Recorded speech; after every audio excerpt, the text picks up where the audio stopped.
This is your Valley Neighborhood Forecast.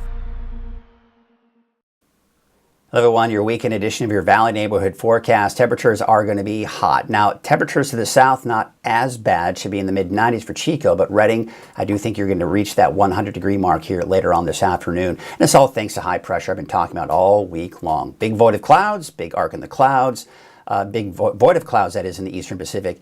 Big arc in those clouds is the signature of that ridge of high pressure. That high pressure is going to be shifting eastward here slowly over the next couple of days, and that's going to be an increase in our temperatures. Now, the winds have been pretty gusty off and on, especially starting off the week here.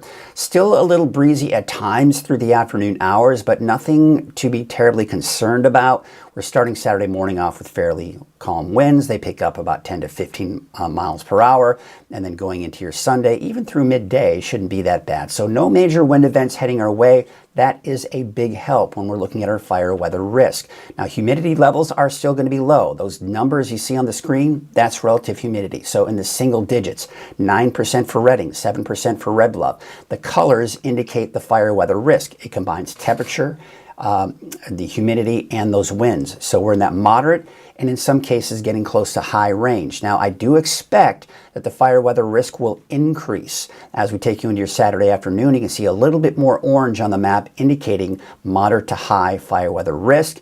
And then this just takes us through midday Sunday. We'll probably see some more oranges on the map again for Sunday afternoon, but humidity levels, as you can see, look to be a little bit higher. Although, again, this is only through noon on Sunday, so I think they could drop down at the very least into the lower teens by the time we get into your Sunday afternoon. Here's your weekend at a glance, and it's a hot weekend at that, especially for Redding. I think Chico, you'll be closer to the upper 90s, but once again, just a hot weekend and going even into early next week. So, as you can see here, with a little bit of that south wind, a tad bit of a delta breeze, and that's keeping those temperatures down a little bit down to the south. So you can see just barely getting up to about 100 degrees for Chico, Saturday, Sunday, Monday. And then temperatures starting to dip a little bit here towards the end of next week. 101 for Redding, 100 for Cottonwood, Lakehead, about 95 degrees, as well as Whiskeytown. There's your 7-day forecast for Redding. I think the peak will be around Sunday, Monday. Temperatures start to drop after that, down to 97 Thursday, and possibly lower 90s by the time we get to the end of next week.